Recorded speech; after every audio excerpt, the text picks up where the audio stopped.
What is going on, guys? Welcome back to another brand new Division 2 video. In today's video, I just want to quickly give you guys the method that I'm currently using to rank up or level up anything in the game in terms of the Shade Tech level or just the regular season level, or also obviously the Dark Zone level, and just getting a couple extra caches as well. So yeah, hopefully you guys do enjoy the video. If you guys do, make sure you guys drop a like and a subscribe channel if you guys are new. Let's get right to the video. Alright guys, so getting right into it, I want to quickly go over the levels in the game right now. So we have two different kinds of levels. We have our normal Shade Tech level, which is every single time you rank up your Shade Tech, you get one Shade Tech point for your watch, which is really important because for those of you guys that use the damage glitch to get like level 1000 or like 750, most likely you probably have your watch like maxed out and you get a extra like 10% of everything in the game right now. So it's super important to rank up your watch. For me, I'm only like level 100, so I don't have that many points. I don't have it ranked out that much, but this is the main reason why I'm making this video. And then also your second level, you have your seasonal level, which is the green bar. When you rank up, there's 100 of those levels. Every single time you rank up, it's 700,000 XP. It doesn't go up or down, it stays right at 700k, which little bit controversial, but at the end of the day, it's farming is farming and XP is XP. Every time you rank up in the seasons, you get a new reward, rather it's a cache or a skin or a piece of gear or a named weapon. Whatever it might be, you guys know by now you get some form of reward. And the reason as to why these levels are important is because the Dark Zone is what I use to farm. Now I'll quickly say there's obviously 3 Dark Zones in the game right now, and also I will take into account that depending on what the targeted loot is for the day, if it's something that I don't need, I am most certainly not going to waste my time in the Dark Zone farming for loot specifically, but in this case of the video, I guess what Dark Zone you go into really doesn't matter unless you absolutely have a preference on what Dark Zone you like going into. The Dark Zone that I chose is definitely the most used Dark Zone in the game. I can personally say right now, either this one or this one is probably the most used Dark Zone, but this was just the most used one from the beginning of the game when it first released, so I thought I'd use this one. So if we are talking specific XP and that's all you're going after, we are going to completely cut out all extraction. So if you're only going after XP, you're not really going to be going for any loot unless it's something that's just absolutely god tier. Then you can take the time to extract it. But the main thing that you're going to be spending your time on in the Dark Zone is running from each landmark. So running from landmark to landmark is going to be most of the time that you spend. Just really quickly going over the kind of landmarks you have. You have recruit landmarks, which would only have one of these like upside down carrots, but we don't care about those, as well as we do not care about the hard landmarks. This is kind of a last resort landmark, and the reason why I say that is because if there are no heroic landmarks and there are no challenging landmarks on the minimap for whatever reason it might be, the hard one would be the next one that you go to so that you can hurry up, clear that out, and make some more challenging or heroic landmarks spawn. So for challenging ones, it's 220,000 XP.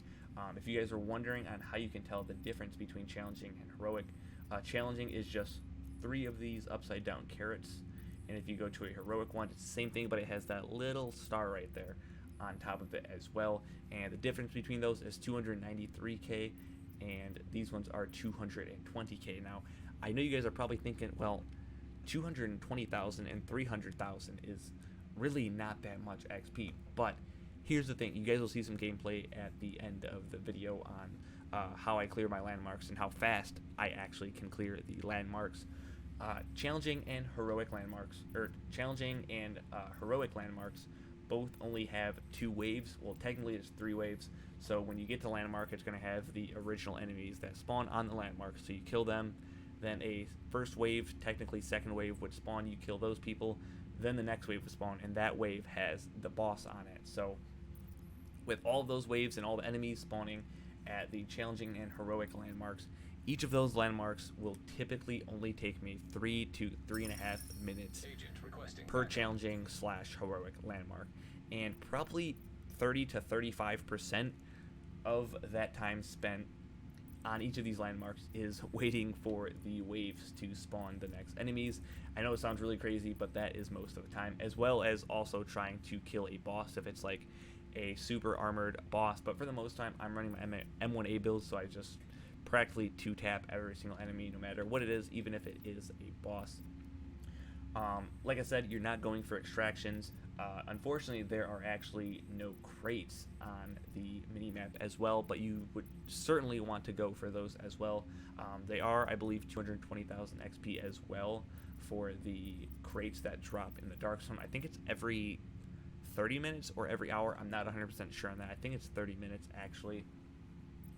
But those are also another good source in terms of farming XP, and also those are a good source of farming your Dark Zone XP as well to rank up your Dark Zone caches to get your Dark Zone proficiency caches.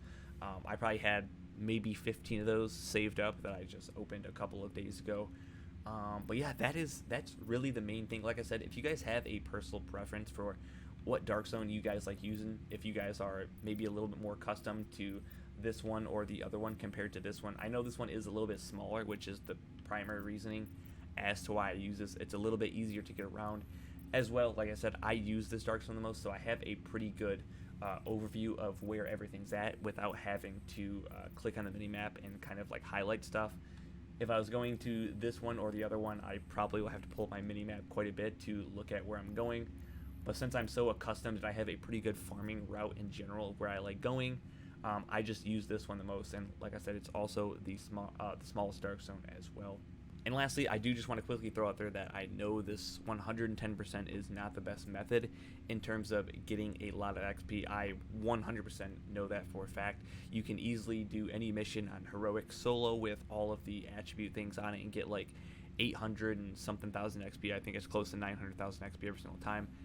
I understand that, but for me, I have to play missions on Heroic very, very slow and methodical, and in the Dark Zone, I can kind of just run up to any enemy and landmark and kind of just destroy the entire landmark in a couple of minutes compared to spending like 15 to 25 minutes on a Heroic mission. And also, if you die in the Dark Zone, you can just respawn. But one of the main reasons, honestly, it might sound really weird, but the main reason why I've been going in the Dark Zone a little bit more than just farming solo Heroic missions is because I always play the exact same missions over and over and over and over again every single day of the week. I always play the same missions, and for the Dark Zone, this is a way for me to get away from the missions, take a couple days break from them, and just play something new for the most part. I understand the Dark Zone is not for everyone, so I completely understand if you guys didn't like this video or you guys disagree with me, because the Dark Zone isn't for everyone, especially if you're solo. But for me, I just really don't care if I get killed. If I just get destroyed by rogues, I just switch over to a different Dark Zone, or I just wait a couple minutes and server transfer. But also, before we do in the video, I just want to quickly give you guys a couple of negatives that I have ran into with the amount of time that I've put into the Dark Zone farming. So first off, like I just said, rogues. Rogues are really, really, really annoying, especially if you find something that is really good from a drop and you try extracting it. Some team just comes around and annihilates you and steals your gear. I can understand that. That's something that everyone run into. That's something that I run into personally as well. Second is the landmarks. There's always most likely going to be at least one other person in the Dark Zone that is going to be farming all of these landmarks. And the best thing that I can say to counter this is either try to find the person that's farming all the landmarks and farm next to them, or try to find another route so that you're one landmark ahead of them, because there's nothing more annoying than when you get to a landmark and someone is just finishing it and you don't even get the loot from it. The boss is already dead and they already opened the crate as well, and you didn't even get any XP. If you get the XP, that's great, but that's really the only negative things that I have found when it comes to farming the Dark Zone. The rogue one is probably the most annoying thing. Other people farming, you can kind of work around that and find your own pace and kind of work ahead of those people if you are paying attention on the minimap and seeing where they are actually farming specific locations.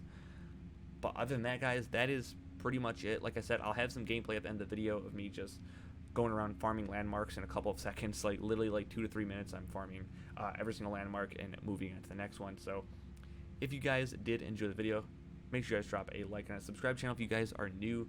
It's like 73% of my views come from people that are not subscribed. So if you guys are watching my videos and you guys are consistently watching them, or it's from recommended or someone else, make sure you guys hit that subscribe button. But other than that, thank you guys for watching.